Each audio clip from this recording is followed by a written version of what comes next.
आप सबका स्वागत है। वंदना अभिनंदन है कि बहुत प्यारा सा आप सबके खातिर लाइए छठी मैया गीत कैसे लागे प्यारा सा कमेंट जरूर करिए। कहना है हरेली पाला पोताला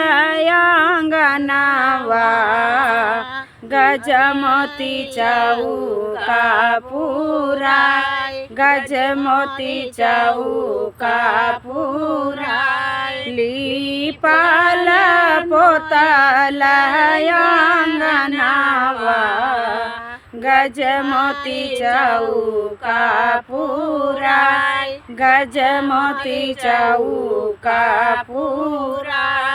दोहरा दौरिया सासु साजवाली हम दुवरिया धैले ठार हम दुवरिया धैले ठार केतनौ सजबू सासु दौरावा हमार नाही देव हमार नाही देव केतनौ सजबू सासु दौरावा हमार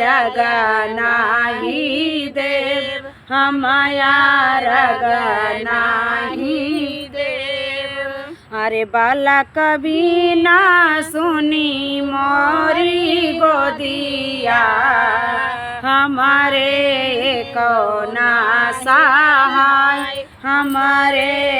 कौना सहाय एक ही बालका छठी माई देती कारित बरत तोहार कारित बरत तोहार भोरावाया रगहा दियाइत भोरावाया रगहा दियाइत पूरा करी मनसा हमार पूरा करी मनसा हमार जोड़े जोड़े कोसी हम भारवती